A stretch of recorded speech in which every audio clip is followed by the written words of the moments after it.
The U.S. Navy's top commander is in Hampton Roads tonight. About 2 hours ago, Chief of Naval Operations Admiral Jonathan Greenert met with sailors and Marines for what's called an all-hands call. 10 on your side military reporter Art Kohn was there, and Art joins us live now from Little Creek. Art, the Admiral spent a lot of time talking about preventing sexual assaults in the military.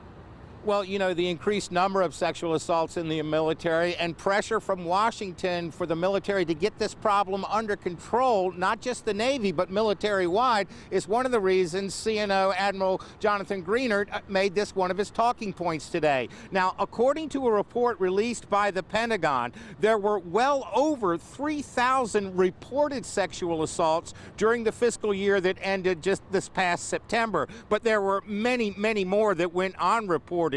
In fact, the Pentagon estimates more than 20,000 unreported reports by victims who are afraid of recrimination. Won't you really have to get that down in order to really get this problem under control? Well, we have a four-pronged strategy. Number one is prevention. And that gets to a stigma of reporting it. People have to have a command climate and atmosphere that they are comfortable coming forward. So that's number one, prevention. Two, victims have to be sure that they're going to get advocacy. Does the Navy maybe need to take a better look before they admit people during the recruiting process to make sure you're getting better people to begin with? What I see is that we do a pretty darn good job of ensuring that the people that we're bringing in are physically, mentally, and morally sound. Of course, there's always work that needs to be done and improvements that we can make.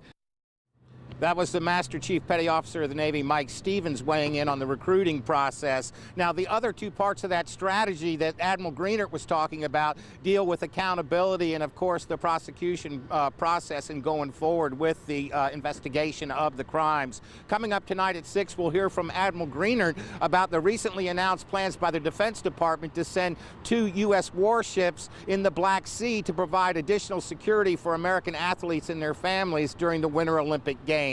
Reporting live at Joint Expeditionary Base Little Creek, Fort Story, Art Kohn, 10 on your side.